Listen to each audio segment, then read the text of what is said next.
রেলপথ এখন নেশা পাচারকারীরা নিরাপদ করিডোর হিসেবে ব্যবহার করছে। কিছু ক্ষেত্রে পুলিশ নেশা সামগ্রী সহ পাচারকারীদের আটক করলেও পাচার বাণিজ্য বন্ধ করা যাচ্ছে না। রবিবার বিকালে জিআরপি এবং আরপিএফ মিলে আগরতলা রেল স্টেশন থেকে নেশা সামগ্রী পাচারকারীদের একটি দলকে গ্রেপ্তার করে।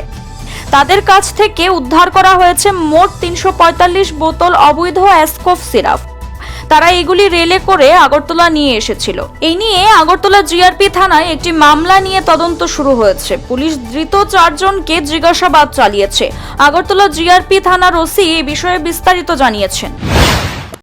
অ্যাকচুয়ালি গতকালকেই আমাদের কাছে প্রায় 2:30টার দিকে একটা খবর আসে যে 4 জন লোক সম্ভবত নার্কোটিক্স ফেন্সিডিল বা স্কোপ নিয়ে আসতে পারে এবং সোর্সে ওই খবরটা খুবই সলিড। তারপর আরপিএফ আমরা জিআরপি মিলে আমরা 2 নম্বর প্ল্যাটফর্মে, যেটা কমলাবতী এক্সপ্রেস বিহার থেকে আসে, যেটা বিহার হয়ে, তো এটাতে আমরা অ্যাম্বুশ পাতি বিভিন্ন জায়গাতে সাদা পোশাকে।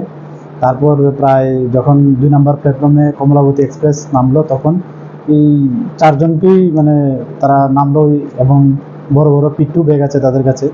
তো এই দেখে আমাদের সন্দেহ হয় যে হয়তো তারাই হতে পারে এবং কন্ট্রাব্যান্ড থাকতে পারে। তো যথারীতি আমরা প্রিলিমিনারি জিজ্ঞাসাবাদ করে এবং একটা সার্চ করে দেখলাম যে হ্যাঁ, ওটার মধ্যে স্কোপ আছে। তারপর যথারীতি আমাদের হাই অথরিটিকে খবর দিয়ে ওনারাও আসে, ওনাদের সামনে ওদেরকে সার্চ করা হয় এবং সার্চ করে আমরা 345 বোতল স্কোপ সিরাপ উদ্ধার করি, যার বডি পিন প্রায় 200 টাকা এবং যা মানে বাজার যে নেশার দ্রব্য হিসেবে যে বিক্রি করে প্রায় 500 টাকা করে। তো এই হিসাবে তার বাজার মূল্য প্রায় 1,72,500 টাকার মতো দাঁড়ায়।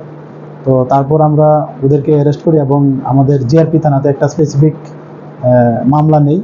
তো আজকে তাদের কোর্টে ফরওয়ার্ড করা হচ্ছে এবং পুলিশ রিমান্ড চেয়ে। তো এটা কোনখান থেকে এসেছে এবং কোনখানে এই মালগুলা যাবে, তো আমরা এগুলা অবশ্যই খতিয়ে দিচ্ছি। CRI TV, channel for news and entertainment.